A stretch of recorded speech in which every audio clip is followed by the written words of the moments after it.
Hi guys, last section we have seen that first part, who was Tiger King, and the 10-day old boy began to speak some intelligent questions, and he told that beware all the tigers of Pratibandhapuram. That's all we have finished.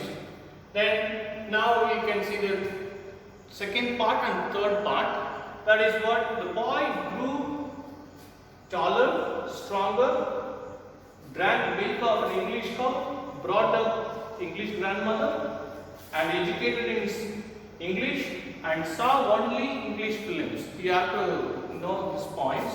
See, now the boy is no more a child, he began to grow. However, what are the points? First point is taller, stronger. Important point is what?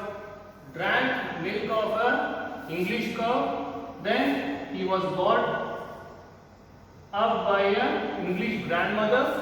Then educated in only English, only saw English films. See, very interesting guy. Keep on growing. Then afterward, as he was growing up, everybody, what we saw in the last part, the prophecy is what? He is going to die with a tiger.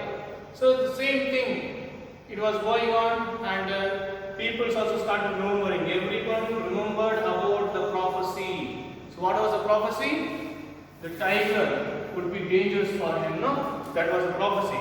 So everyone remembered about the prophecy. Then started discussing with the king. It means what? When they were speaking, the things went to king's ear. See, when we talk about something, no, the rumors used to go like a wildfire, no. So these things went with the king, who was boy, no. So what he was thinking, for self-defense, he started killing tigers. So he has in his mind that for self-defense, if we can kill cows, if we can kill dogs or other animals, why can't tiger? Are you getting or not? For self-defense, he started killing tigers. I think so you are getting. Then after, he showed the body of the tigers to astrologer. Then after what he done, he killed some of the tigers and showed to the astrologer, one who previously said, no, you would die of a tiger. Then the astrologer said that is very important point, that is what 101 will be dangerous. You need to remember this point. See, the astrologer told that 99 tigers would be easier. I am repeating, 99 tigers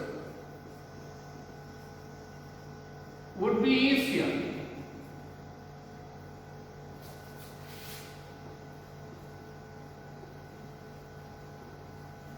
But the 100th one would be dangerous. You need to remember this one, 100th one. Okay.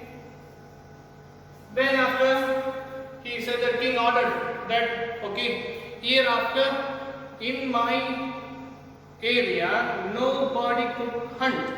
The hunting purpose is only for a king. King ordered that except him no one could hunt.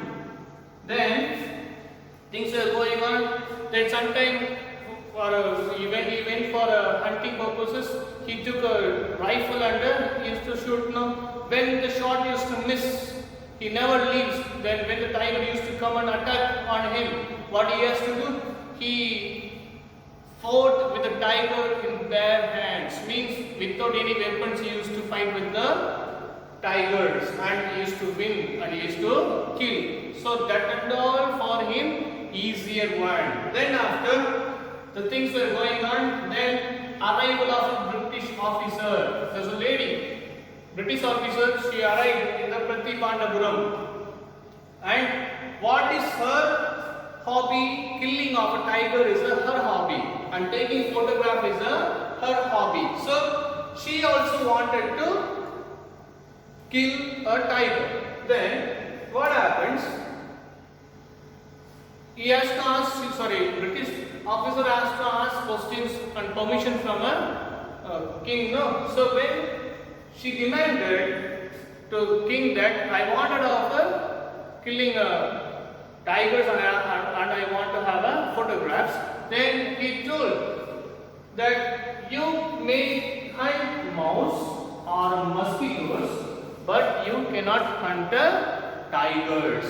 He refused, the king refused that you cannot hunt tigers. Then somehow he was having some fear in his mind that if they cannot oppose British officials, no? Then after what he had done, he asked the Kolkata's British jewelleries that to bring some expensive diamonds. So near about 50 diamonds have arrived, and the king sent to the British officers and he told that in order to select 2 or 3, but she had selected everything. And what happened? She said that thank you for your valuable gift. Then 2 days after, the bill have come that about 3 lakhs rupees. See, 3 lakh rupees from British office jewellery. Then after, he was not at all worried. Why? Because his ambition was to kill 100 tigers. That was his ambition.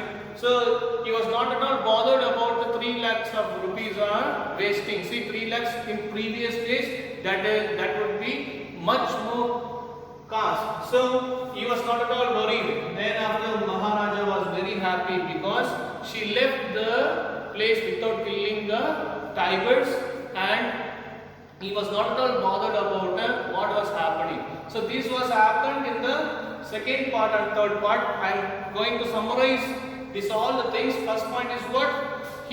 The boy grew taller, stronger, and he learned only grand everything in English. Then after the prophecy, it began to come in his ear. Then for self-defense, he started killing tigers. When tigers' bodies were showed to astrologer, astrologer said one thing that you may kill 99, but the 100th one would be dangerous for you. Then after he started killing all the tigers of Pratibhatapuram, in between British officer arrived. She also wanted to kill the tiger and take a photograph, but the king have given lot of rings to the British officer. Then due to this, he lost 3 lakhs rupees. But even though he was not at all bothered, he was very happy that he only would kill the tigers. That's all this part talks about. Keep on remembering these points, and following part I will give you shortly. So stay tuned. Thank you guys.